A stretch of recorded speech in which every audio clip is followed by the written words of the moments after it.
Y en instante entramos en terreno. Yo tengo la sensación de que lo que determinó ayer un juez con relación al decreto 5515 es un jalón de orejas al abogado que puso el recurso de acción popular. Tengo, no sé, esa impresión. A ver, pero no soy yo el erudito jurídico. El maestro de las artes jurídicas es el doctor Fabricio Góngora, abogado constitucionalista, a quien le saludo, doctor. Muy buenos días. Me espera la pausa, por favor, y entramos en el análisis enseguida de este tema. Eso fue lo que el juez dijo al final. Oiga, ¿quiere inconstitucionalidad? No es aquí, es de la casa de al lado, le dijo. Se equivocó de domicilio, creo. ¿Ah? A ver, tenemos la grabación de la decisión, por favor, el momento en que el juez ayer dice... denegada la tutela. Denegada la tutela. A ver, vamos a aprender hoy con el profesor, el doctor Fabricio Góngora, qué es una denegada la tutela, por ejemplo, que debemos entender cada vez que lo escuchemos. Y segundo, el tema de que se refiere el juez a una acción de inconstitucionalidad que hubiera sido el objetivo de este recurso puesto en ese juzgado. A ver, escuchemos un poquito la decisión, por favor, del juez anoche al tratar el decreto 5515 precisamente del gobierno virtual de Rodrigo Paz. A ver. Por tanto, la Sala Constitucional Tercera del Tribunal Departamental de Justicia de La Paz, en el marco estricto del artículo 136 de la Constitución Política del Estado, resuelve denegar la tutela solicitada mediante acción popular interpuesta por Wilmer Juan Vázquez Flores en contra de Rodrigo Paz Pereira, presidente constitucional del Estado Plurinacional de Bolivia, Edman Lara Montaño, vicepresidente constitucional del Estado Plurinacional de Bolivia. Estamos con el abogado constitucionalista Fabricio Góngora. Doctor, qué bueno verlo. Maestro, un gran abrazo para usted. Buen día. Un saludo a la distancia y un saludo a todas las personas que nos escuchan y nos ven a través de los medios de Fides. A ver, varias preguntas de estudiante de primer semestre. Primero, cuando escuchamos denegada la tutela, ¿eso qué significa en lenguaje simple? En palabras sencillas, es cuando una autoridad jurisdiccional, en este caso el vocal de la Sala Tercera del Departamento de La Paz, considera que los hechos, la motivación y fundamentación, sobre todo la motivación de derechos alegados vulnerados por parte del accionante, que en este caso es el abogado y la persona que ha interpuesto, no condicen con lo que señala la normativa constitucional. Es decir, no se subsume a los supuestos que ellos interpusieron. En palabras más sencillas, sin entrar de fondo, no le conceden la tutela porque precisamente ellos consideran que no era el mecanismo correcto. Si me permite, John, el caso que hemos visto el día de ayer es un caso atípico en el cual se pretende forzar por una vía incorrecta un análisis normativo. ¿Qué era lo que pretendía, en resumen? ¿Qué era lo que pretendía este abogado? Que, por cierto, no es su primera acción popular. Hace una semana ha presentado la misma acción en el departamento de Santa Cruz, le han denegado la tutela y ahora en el departamento de La Paz, específicamente en la Sala Tercera del Alto. Pretendía ejercer un control normativo. Partamos de esa premisa. Control normativo, es decir, una revisión de una normativa. ¿Qué normativa? El famoso Decreto Supremo 5515 y además, en este último 5503, que el vocal el día de ayer le dijo, ¿qué voy a entrar a analizar si ese ya está abrogado además? ¿No? Pero por cierto, control normativo. ¿Quién tiene, según la Constitución, la facultad de ejercer el control normativo? El Tribunal Constitucional Plurinacional, a través de una acción de inconstitucionalidad. ¿Qué significa la acción de inconstitucionalidad? Es cuando una persona considere que una norma está en contra de lo que dice el ordenamiento jurídico, precisamente la Constitución, como su nombre dice, constitucional. A ver, profe, es una primera llamada como para decirle, a ver, revisión de cuadernos, ¿no? Pero este es el cuaderno de ciencias naturales, no es el de matemáticas que tenías que traer, más o menos así, ¿no? Mejor ejemplo imposible, ¿no? ¿Quieres aprobar? Quieres reclamar, digamos, tu tarea de religión y vas al profesor de educación física. Entonces, el profesor que te puede decir, has estudiado muy bien religión, pero disculpa, pedirle a que... Así explicadito lo entiende cualquiera. O sea, así explicadito lo entiende cualquiera. Ahora, segundo, y nosotros nos ponemos a pensar, ¿qué lo motiva al abogado a presentar una acción entonces que busca la inconstitucionalidad? O sea, buscaba que el juez le diga, este decreto va en contra de la Constitución y por lo tanto no vale. ¿Eso es lo que quería el abogado? Partiendo del principio de buena fe, vamos a pensar que el colega Puede ser por desconocimiento de la norma, ¿no? Porque nadie sabe todo el derecho, es muy amplio. Puede ser por desconocimiento de la norma, porque además que es una rama muy particular, pero también puede haber, y eso analizando de fondo, hasta otros intereses políticos. Porque cualquier persona que ha estudiado derecho, hasta en nivel de pregrado, sabe que no era el mecanismo. El juez no puede ir más allá de sus funciones, no tenía esas atribuciones. Por más que la audiencia hubiera durado 10, 20 horas, igual determinado el proceso o la audiencia propiamente dicha hubiera determinado improcedencia de la solicitud. Como tú señalabas en el ejemplo práctico para que toda la ciudadanía entienda, no es el mecanismo. No, nunca ha entrado a estudiar de fondo el juez y no puede hacerlo. ¿Por qué? Porque no es su competencia. Vaya uno a saber entonces por qué habrá hecho el abogado. Lo que llama poderosamente la atención es que no es la primera. Pues uno puede cometer un error una vez, como cualquier ser humano, pero ya en Santa Cruz y ahora en La Paz, precisamente genera otro efecto. ¿Cuál? Que toda la prensa, toda la población está atenta. ¿Y cuáles han sido los titulares? Los titulares decían, justicia deniega acción popular, por lo tanto, decreto supremo es constitucional. Eso es Claro. falso. A ver, doctor Góngora, está yendo más allá usted a un análisis bastante profundo, está poniendo el dedo en la llaga.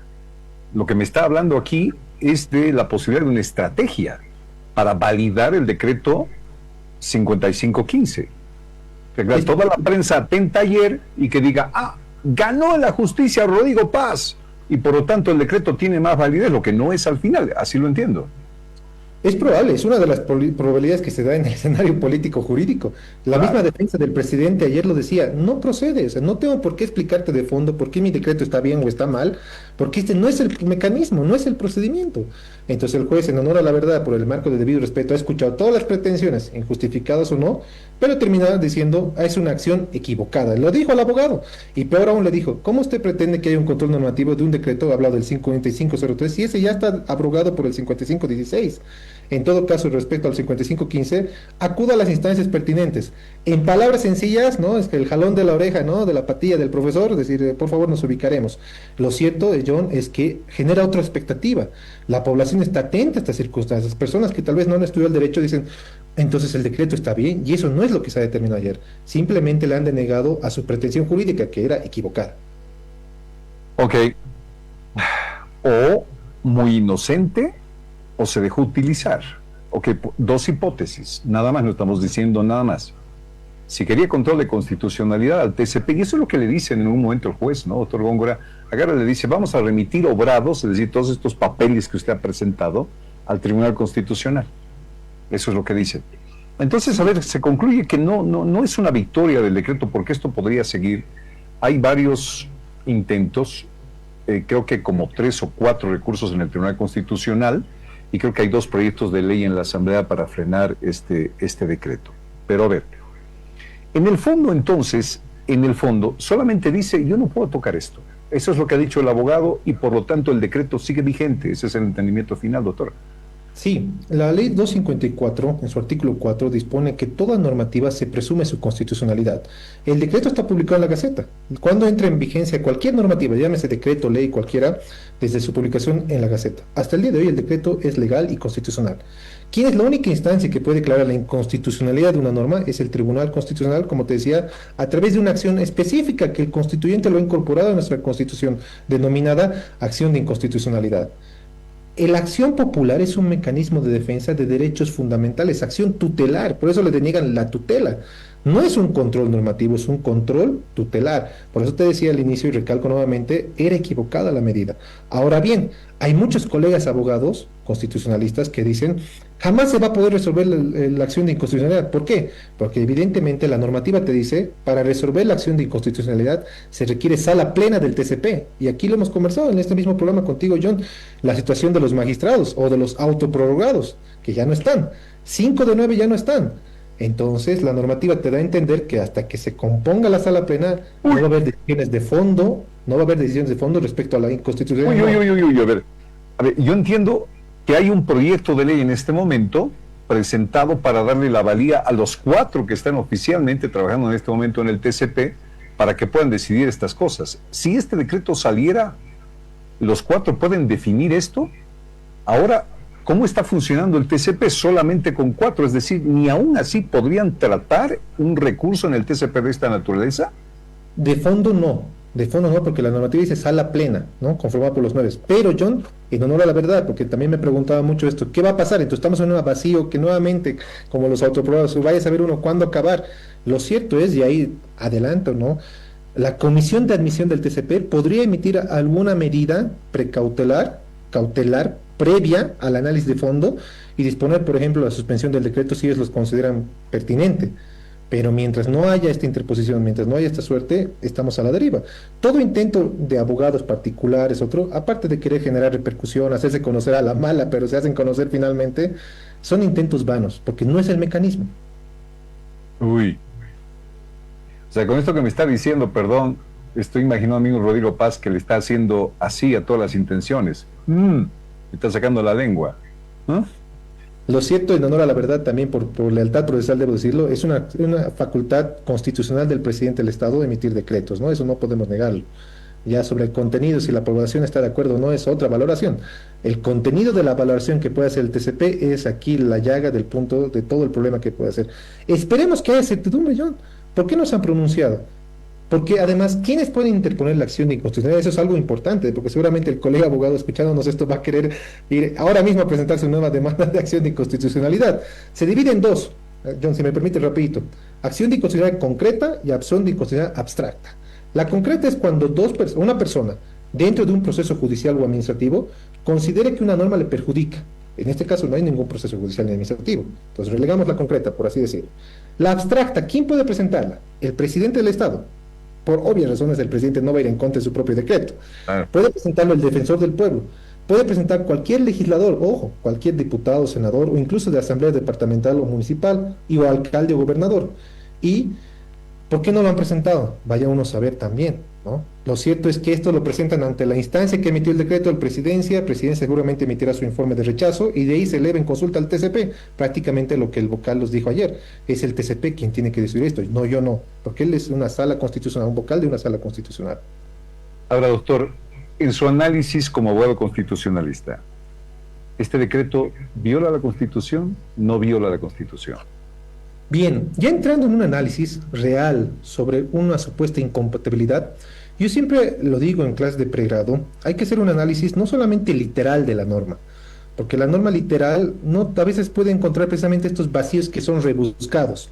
Hay otros modelos de interpretación, por ejemplo, modelos de interpretación histórico, ver cómo a lo largo de la historia de las constituciones o el constitucionalismo boliviano ha modulado estas situaciones jurídicas, y también hay otro sistema de interpretación teleológico, es decir, ¿cuál es el fin del constituyente al momento de realizar esta valoración? Y eso es lo que la propia normativa te dice, analizar los informes del constituyente en el momento que redactó este artículo. Entonces, si analizamos la historia, si analizamos el contexto, ¿cuál era la figura? La ausencia, ¿no? Entonces, cuando no se encontraba el presidente en el país, asumía por sucesión constitucional el vicepresidente, porque partamos de esa premisa, el presidente y el vicepresidente son parte de un binomio perteneciente al órgano ejecutivo. Entonces, en honor a la verdad, John, ¿no? Sin que se ofenda, sin enoje a nadie, aquí esto es un problema político que tratan de hacerlo como un problema jurídico. ¿El problema político cuál es? El divorcio claro y evidente que se encuentra entre el presidente y el vicepresidente. Aquí no gana el presidente y no gana el vicepresidente, porque veo que están marcando bancadas, ¿no? Los que dicen el presidente está bien, el vicepresidente lo están deslegitimizando. Aquí quien pierde es la población boliviana porque se está perdiendo la institucionalidad, ¿no? Lo que realmente la ciudadanía debería estar diciendo, por favor, ya arreglen los problemas de una vez, porque han sido elegidos ambos. Ambos son autoridades y ambos pertenecen al mismo órgano ejecutivo. Lo cierto y evidente es que, a criterio personal, sin rebuscar cuál es la definición de ausencia temporal, si puede trabajar a distancia, que la tecnología lo puede, porque de poder puede. Pero seamos sinceros, John, hasta tú, cuando viajas en alguna actividad laboral, no puedes atender todas las circunstancias que requiere la radio, Fides, el programa que atiendes y otros, ¿no? En honor a la verdad, porque precisamente viajas y la Constitución dice que por sucesión asume temporalmente. Ya si el vicepresidente, en un escenario hipotético, hubiese metido distintos decretos, removido a todos sus ministros, pues el presidente podría volver a la situación jurídica y en términos políticos hubiéramos estado igual que antes. Claro, podría venir y decir lo que ha hecho Lara, no me gusta, lo deshago también, y así estaríamos en que deshago, pero claro, sería una pésima imagen en general. Tengo entendido que este despacho virtual sería utilizado en casos que se lo requiera, ¿no? Y en caso de que alguien quiera hacer algo acá, en este caso el vicepresidente, necesitaría no solamente la aprobación presidencial, sino habría incluso una coordinación con el ministro de la presidencia para que el vicepresidente lo pueda hacer. A ver, entonces, aterricemos este avión, doctor Góngora. Ya se decidió algo con el juez del Alto. Preséntelo al TCP, aquí no corresponde, abogado, preséntelo. Uno, el TCP no podría definir de fondo, podría paralizarlo, pero hay una recarga procesal enorme en el TCP.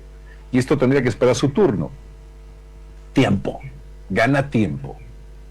Dos proyectos de ley en la Asamblea Plurinacional en este momento que quieren crear una ley precisamente para deshacer el decreto. Tiempo y fuerza dentro de la Asamblea Plurinacional. Entonces, los intentos en el tiempo hacen que Rodrigo Paz pueda viajar, porque el decreto está vigente hasta que no pase otra cosa. Y en el tiempo se va a dormir. Así lo entiendo, doctor.